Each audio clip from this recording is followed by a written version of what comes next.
Let's now talk to Nigel Farage. He's MEP and leader of the UK Independence Party, joining me live from Brussels.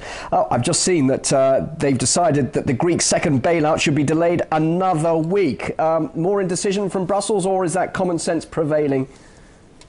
Well, it's sort of cliffhanger stuff, isn't it? And they do just about enough in time to stop the Greeks from failing to make their repayments. And this is a deliberate policy to make sure the Greeks comply and make sure the Greeks behave themselves. It is, and I'm afraid, within the Greek parliament and within the Greek government, no one's got the courage to stand up and say, we refuse to be treated like this. A little earlier, I was speaking to your colleague, Marta Andreasen, and she hinted that the EU is effectively controlled by Berlin. But surely, as the most responsible economy in Europe, doesn't Germany have that right to lead during an economic crisis? Well, that depends. I mean, if we were dealing with European economies that were very similar in structure and size, it may well be that a bit of, from a purely economic point of view, that a dose of German rules would be a very good thing. But the idea that you take an economy like Greece, with 50% unemployment amongst its young people, with an economy that is likely to contract this year by a further 7%, and that what you do is you impose austerity without any stimulus whatsoever, frankly, is madness. What works for Germany doesn't work for Greece in economic terms. And in political terms, just put yourself in the position of Greek people. The situation is desperate and getting worse by the day, and they see their own elected prime minister removed, replaced by a puppet who is doing the bidding of Brussels, and people are saying, well, if we can't vote to change our lives, we will have to take to the streets to try and change our lives. And I think perhaps, serious though the economics are, I suspect that it's the social side of this that may in the end bring the euro down. And you're referring not obviously just to what's happening in Athens, but of course Europe-wide at the moment. Are you talking about, in effect, a revolution taking place? I think that revolution is a very strong word.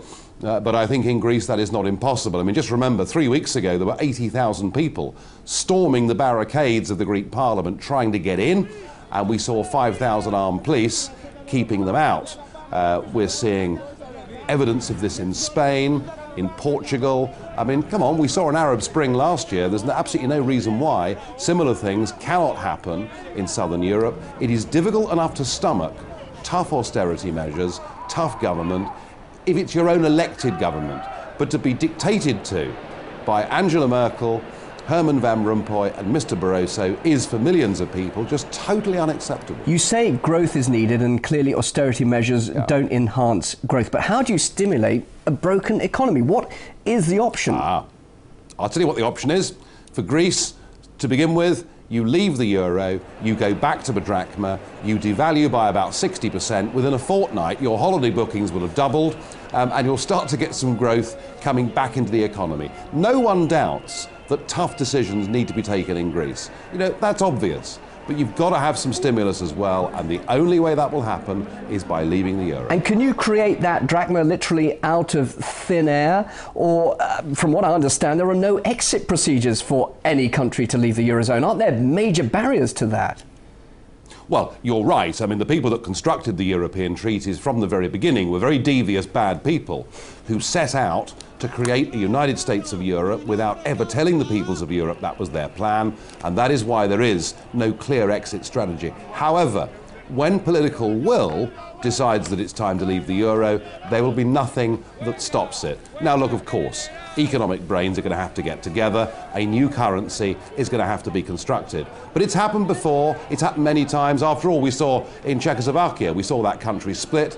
We saw the currencies split without any great difficulty at all. I am not pretending that in the case of Greece or Portugal that this can happen painlessly. It won't be an easy thing to do, but it's a damn sight better to take a tough decision and to give yourself a chance than to die the slow economic and social death that is currently going on. Mr. Farage, I'll let you get back to that summit. Thanks so much for your time. Nigel Farage there, member of the European Parliament, leader of the UK Independence Party, talking to me live there in Brussels. Always good to hear from you. Thank you.